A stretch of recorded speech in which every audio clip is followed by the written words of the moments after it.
Welcome to Live and Local. Tonight our topic is National Dance Week and International Dance Day. And I'm joined by a couple of guests this evening. And why don't you introduce yourselves? Okay, my name is Nora Garda. I'm a chemist at the University of Iowa and also a dancer, originally from Argentina. I'm one of the people behind the celebration of dance that we'll be having on May 4th. My name is Brianna Bird. I'm a University of Iowa student, and I'm a dancer with the Imani Dancers, which is based in Davenport, Iowa, and we're going to be performing at the celebration as well. And I'm Angie Hayes. I teach here in the Iowa City Schools at 3 different buildings. I teach in the Extended Learning Program, which is Iowa City's Gifted and Talented program. And I have a dance company here in town called Travelers Dance, and I am also showing a piece at the concert. Excellent. And tell me more about this concert. What's taking place? This year's concert is at the Coralville Center for the Performing Arts, May 4th at 8 p.m. And it's named Iowa Dance 2012. Dancing Our Visions. And it's a gathering of dancers from different parts of the state of Iowa to celebrate dance in Iowa during International Dance Day and National Dance Week. Mm-hmm. Anyone have anything else to add? Well, this year we're really excited because we are actually going to have wings. And I joke about that because all of us do a lot of outreach in the schools, in libraries, in museums, at the University of Iowa Hospital and Clinic. And typically, because we're performing in non-traditional spaces, we were really excited to be able to get the date at the Coralville Center for the Performing Arts, which has full lighting and sound and wings, which will affect our choreography. So what are wings? Is this a dance? Are you going to wear the... Yeah, right. We'll wear angel wings. No, it's the spaces with curtains on the side where you can enter and exit during parts of the dance. So you won't be seen all the time. You'll be coming and going, which adds a little drama, extra drama. Usually when you perform in like open spaces or theaters that are not equipped for dancing, you don't have wings. And so dancers, most of the time, need to be on the stage all the time that the dance lasts. When you have wings, you can actually go out and come back, and as Angie said, create a little more drama. Excellent. So who are the participating groups this year? Who are our dancers? Well, I'm going to go with the list, and then we're going to let one of our participants talk a little about that. This year we have a nice variety of concert dance, both classical and experimental. The groups, and I'm going to read them because I don't want to forget anybody. We have Ballet Quad Cities doing contemporary ballet, Creative Fusion Dance Company, Bollywood, City Ballet of Iowa, ballet, Trey and Jura, and I don't know how to say the name, it's the Irish group. We have Farida or Fretha that does Middle Eastern dance, Harley dancers from Des Moines doing modern dance, Imani dancers from Davenport, African dance, John Gonwa and dancers from Iowa City and Albuquerque doing modern dance, Nolte Dance Academy with ballet and modern dance, Travelers Dance Company with modern dance, and a traditional Indian dance group. Excellent. Well, for the Imani dancers, we often primarily do a range of African or Afro-modern dance. This time I think we're going to be doing something a little bit more on the Afro-modern side, to a dance called Freedom, and it's kind of centered around the civil rights movement. I see.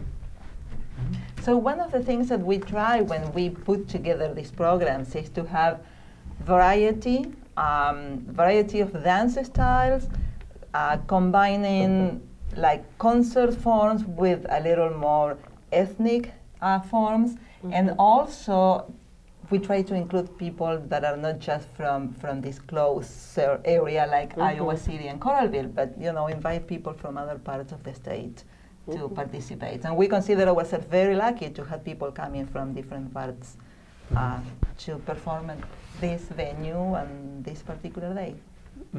And so this is a lot of work. Why do you do it? For the love of the dance. Yes. Well, we were really excited. Several years ago, was it 6 years ago, Nora and a few others really had the idea to invite people from all over the state to come, and we tried to coordinate workshops and different formal and informal performances, because as dancers, a lot of times it takes so much time to choreograph and find the space, and spaces are, hard to come by, that a lot of times we don't have a chance to see each other's work, or, especially in other parts of the state. So we were really excited about the idea of having some kind of opportunity for people to come and get together with people from all over. And, so far Iowa City has been the one to host them. Yes. Someday maybe other cities will be able to do that, but, Yes. We're happy to do it here. And I understand it's also all pro bono? Well, yeah, mostly. We have some support from the community. I would say amazing support from the community, businesses, and just, regular everyday people who want to help to make this easier to happen. But I would say that a lot of the time that it involves to put this together, and not to mention for the different groups to rehearse and be ready for performance and be available or those many hours that evening, that work is mostly pro bono. Again, as Angie said, people like to get together and get to see what other groups are doing. And many times also, it is complicated for one group to rent a theater and fill the complete 1 or 2 hours that a concert takes. So by having different groups, it's a nice opportunity to show part of what you do and interact with other dancers and see what other people are doing. And the other thing is, in the past, you have gotten some Iowa Arts Council funding. Yes. Correct? But it isn't, we can't always count on that because of the economy being what it is. And so we have been really lucky. We get donations, or we have, in-kind donations to, help with a variety of things. And this year it's been great because we've had donations specifically to give tickets to students or other people who might not be able to afford to come. And that's been really exciting. Yes. Excellent. And so how do you all connect? Email is great. Facebook is great. Facebook is wonderful. It's a great way to spread the news and keep everybody in the same loop. But that is mostly the way. It was very interesting. I posted in February for the first time the idea that this was going to happen in May, and almost in the first 2 or 3 weeks, we have the program full. Dancers who were connecting with us through Facebook to say, we want to be there, what do we need to do? Do we need to submit a proposal?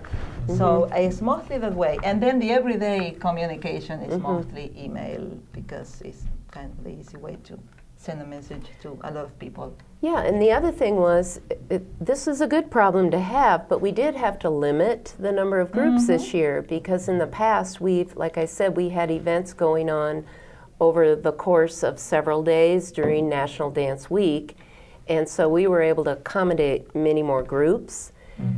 But in the past, sometimes even the concerts, we'd have groups coming and performing, and sometimes it would go a lot longer than, than everybody could even stay to see the last group performing. So we wanted to make sure that even, especially the groups that are coming from Des Moines and the Quad Cities, audience members would have a chance to see everybody and still, get home at a reasonable hour. Yes, yes. And this time also, because it's kind of a more formal environment, we have a time to get in and a time to be out of there. We want to have like a little reception at the end, because it's always nice to have the little extra social time to interact with the people that who have been on the stage and backstage with you the whole day. And so one of the reasons why we might be having some dancing in the lobby during the intermission and at the end of the program is because we are trying to accommodate all these many groups that want to perform, and it's also to cover that part of social dance that requires high heels that are not allowed on the dance floor. So you mentioned that you have so many groups this year that wanted to participate. How do you choose? Well, it was pretty much a first come, first serve this year. Yes, yes, we had to do it that way. Each group will have 10 minutes maximum, and some will be slightly less, but in order to have a concert, I think we're going to be right at 2 hours. It pretty much took care of itself. Yeah. Are there any dance styles this year that you're really excited about that are being featured?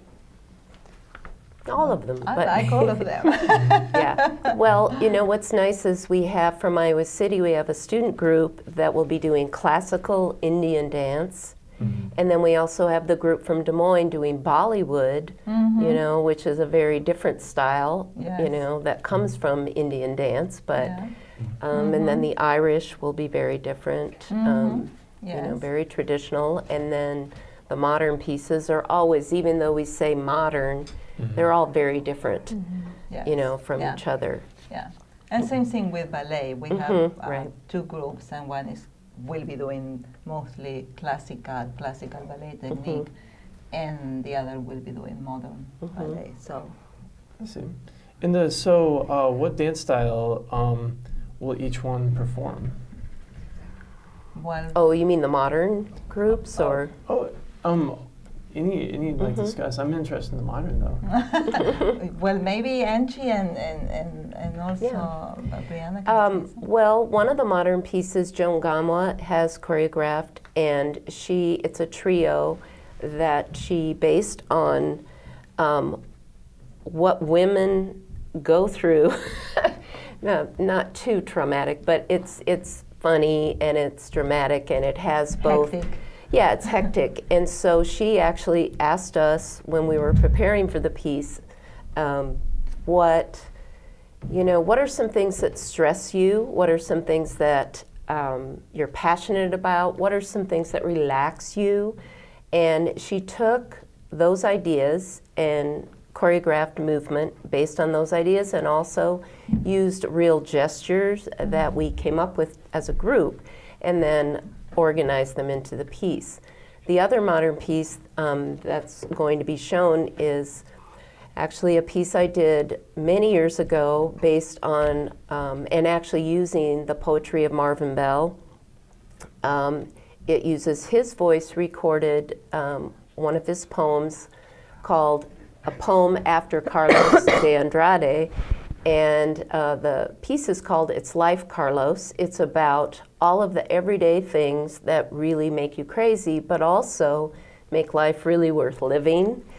And there are sections of the piece that just use words, and we're dancing to the words only. There are sections of the piece where there are words and music underneath, and then there are sections where there's just music. So it uses a combination of things in the sound design. Yeah, go ahead. What you will be doing? Well, so typically Imani Dancers has a little bit more people this year. It's just going to be me and another University of Iowa student who also is a member of Imani Dancers. And our piece, I kind of talked about how it's about this, a little bit about the civil rights movement, but it talks about like fighting segregation, and it's a very strong piece.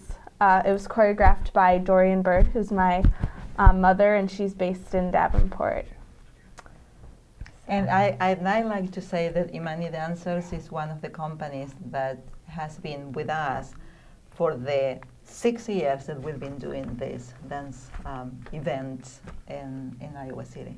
Excellent. So, where do you rehearse? Where do you? You know, that is always a topic of conversation. And usually things change day by day. It'll be great to have in Iowa City, you know, like a central location where dancers can get together and teach and rehearse and interact. But that is not here yet. We find places, dance studios, the University of Iowa Dance Department has been very wonderful at giving us a space for rehearsals. The Iowa City Johnson County Senior Center. The Senior Center has been great too. Yeah. And one of the things that we do, we have a partnership. A lot of the groups will trade rehearsal space at the Senior Center then, and we will do a program. We'll work on a piece and then show the program at the Senior Center. It's Life Carlos is one of those that I'm going to be doing again. We'll be doing again this summer and probably in the fall, and we're actually going to use the poem to build on and add to by interviewing seniors about some of their life experiences. And so that's going to kick off in June, and hopefully it'll continue to grow. But that's one really nice space.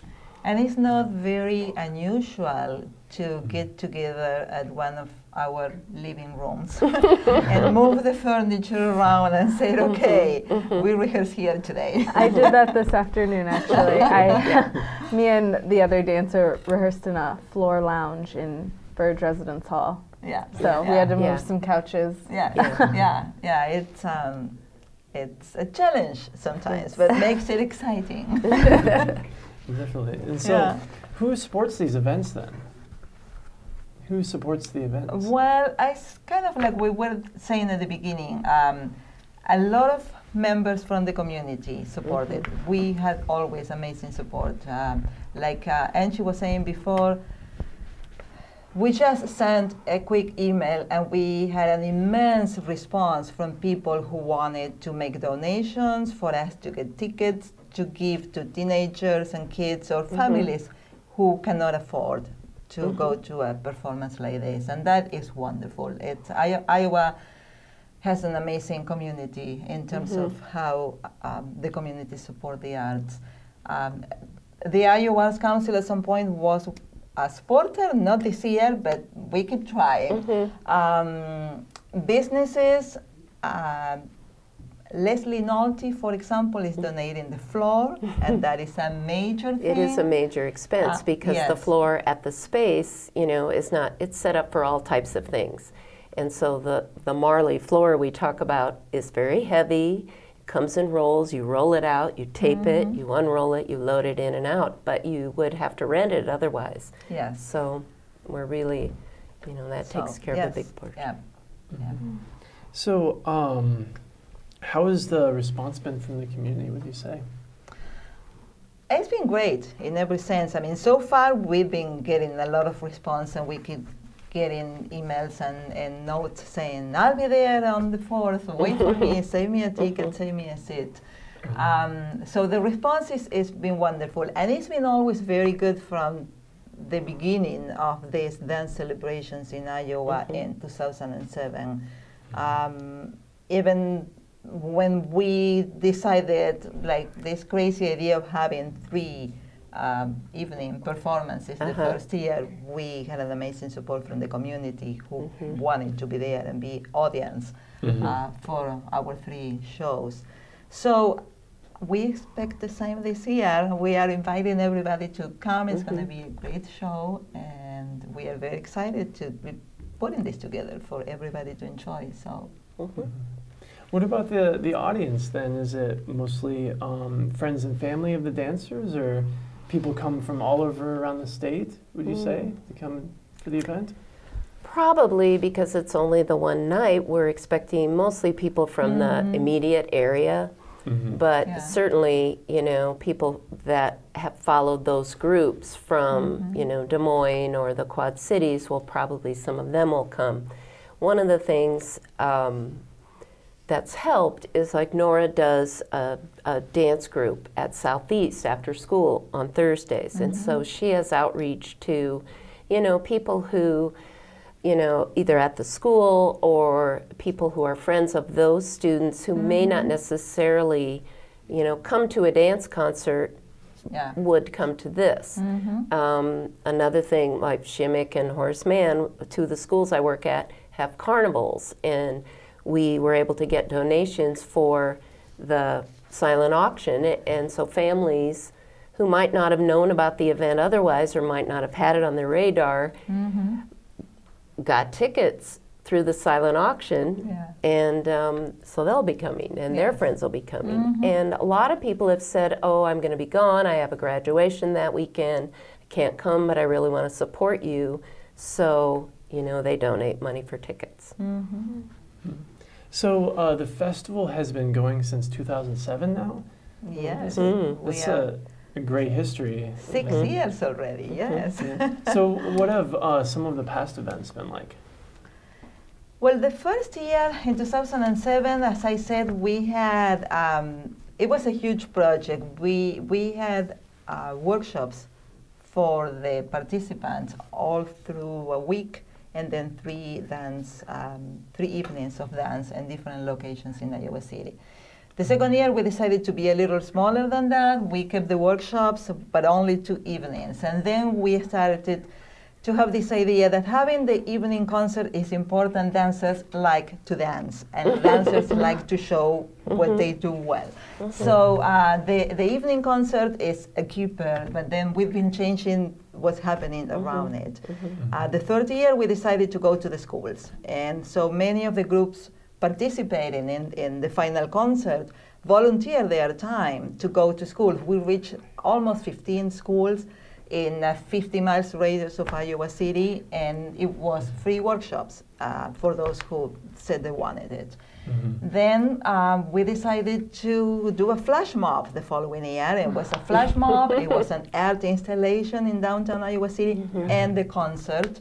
Last year it was mostly outdoors. We kicked off at the senior center, but then we did dancing at the Pet Mall and also at the Capitol Mall. And the one that you mentioned 2 years ago, I think it was, we had that space above Deadwood that was open, you know, the whole week, I think. Yes. And it was great because we had not only dance, but movement arts, and several students had projects that they showed during the week that were things like puppet shows and other types of movement with poetry, some readings, things like that. So we expanded it, you know, to include a variety of art forms. And so we're coming close to the end. I was curious if there's anything else you'd like to share with the audience at all, anything that we may have left out? Yeah, I was just going to mention, you know, for me, I've been in Iowa City for many years, and when I first came here, really, there were 2 options if you wanted to dance. There was the University of Iowa, which I took class there, and then when you were done with, you know, when you were done being a student, there were either the local studios, and those were mostly for young kids, or maybe a rec center class here and there. And then there was a dance company, a local company, that specialized in collaboration. But really it was the studios or the University of Iowa. And there weren't any, for many years, there were no modern or separate dance companies, but it has changed wonderfully, tremendously. Now there are several modern companies. There are like the Irish dance Indian, middle, ballet, groups. and they're all operating separate from the university. There's a lot of collaboration with the university also, but it's so nice for adult dancers because there are a lot more adult dancers after college who want to continue to dance, but not necessarily at studios. So we feel like it's really blossomed in the last few years, so we feel like every year with Yep. Dance Fest, we've got a lot to draw on. Yeah. Excellent. And so when is the event again? The event is, can we, maybe this will be there. The event is at the Coralville Center for the Performing Arts, Friday, May 4th, 8 p.m. Iowa Dance 2012, Dancing Our Visions, many local groups and groups from the state of Iowa. Everybody invited. We are going to have a good time. And you mentioned earlier that so many people use social networking to find out about the event. Yes. What is your Facebook? How do they find We you on have Facebook and Twitter and the those things? event is Iowa Dance 2012. Just search on Facebook. Yes. With that, you will be directed to the event. Excellent. And thank you all for coming on Live and Local, and I'm looking forward to the event. So Thank you for and, having hope us. you all will be there as well. So thank you all for watching, and catch us next time.